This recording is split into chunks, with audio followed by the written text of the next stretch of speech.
अस्सलामुअलैकुम वरहमतुल्लाहि वबरकातुहू। बिस्मिल्लाहिर्रहमानिर्रहीम। आज हम फिर से आपकी खिदमत में हाज़िर हुए हैं अपने प्रोग्राम सवाल पूछे के एपिसोड नंबर 10 को लेकर के। आज के एपिसोड के अंदर हमने बहुत ही ज़रूरी और बहुत ही अहम सवालों को लिया है। उन सवालों को और उनके जवाबों को सुनना आपके लिए बहुत ज़रूरी है। एक एक सवाल बहुत ही अहम है। देखिए, पहला सवाल किया गया हमारी एक बहन की तरफ से इंस्टाग्राम पर कि हमारा रिश्ता होता है, लेकिन कहीं पर ऐसा होता है कि हमारे घर वालों को समझ में आता है लेकिन लड़के वालों को समझ में नहीं आता। कहीं पर लड़के वालों को समझ में आता है, हमें नहीं समझ में आता। रिश्ते को लेकर बहुत परेशान है। कोई ऐसा वजीफ़ा अमल बता दीजिए जिससे अल्लाह की तरफ से मदद हो जाए। तो एक वजीफ़ा है बहुत कीमती, उसको आप करें, उसको अमल में लेकर के आएँ। इंशाअल्लाह आपका ये मसला हल हो जाएगा और अल्लाह की तरफ से मदद होगी और आपका अच्छा रिश्ता हो जाएगा और निकाह भी आपका बहुत अच्छी जगह होगा इंशाअल्लाह। हम भी आपके लिए दुआ करेंगे। देखिए, रोज़ाना सोने से पहले आपको या लतीफ़ु और या जामिउ 100 मरतबा पढ़ना है और अव्वल और आखिर यानी शुरू में और बाद में 7-7 मरतबा दुरूद शरीफ पढ़नी है। इस अमल को आप रोज़ाना करें, इंशाअल्लाह आपका ये मसला हल हो जाएगा। अगला सवाल किया गया है कि वितरों के अंदर तीसरी रकात में अगर हम दुआए क़ुनूत पढ़ना भूल जाएं तो अब हम क्या करेंगे। देखिए, अब हमें सजदा सहू करना होगा और सजदा सहू करने से नमाज हमारी सही हो जाएगी।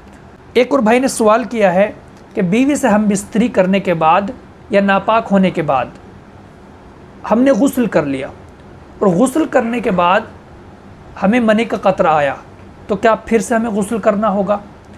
इसका जवाब ये है कि अगर हम बिस्तरी के बाद या नापाक होने के बाद पेशाब किया या हम सो गए या हम कुछ कदम चल लिए, तकरीबन 40 कदम, ये सब करने के बाद हम गुस्ल करते हैं, फिर उसके बाद मनी का कतरा आता है तो गुस्ल वाजिब नहीं होगा। लेकिन अगर नापाक होने के बाद बीवी से हम बिस्तरी करने के बाद हम ना तो सोए, ना हम चले और ना ही हमने पेशाब किया, बस हम बिस्तरी के बाद नापाक होने के बाद डायरेक्ट गुस्ल कर लिया, अगर इस तरीके से करने के बाद मनी का कतरा निकलता है तो हमें गुस्ल करना होगा और हमारे ऊपर गुस्ल वाजिब होगा। ये आपके सवाल का जवाब है।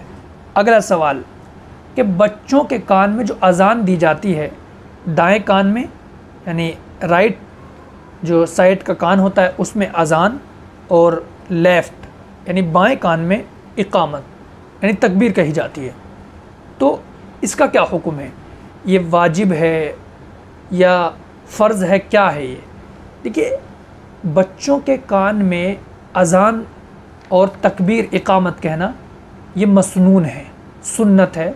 ये अल्लाह के नबी सल्लल्लाहु अलैहि वसल्लम से कौलन और फ़ेलन दोनों तरीक़े से साबित है। एक और सवाल हमारे भाई करते हैं कि फ़तवे का मतलब क्या है। आम तौर से हम सुनते हैं कि फ़तवा दे दिया गया और उसके ख़िलाफ़ फ़तवा और वहाँ पर फ़तवा। इस फ़तवे का मतलब क्या होता है।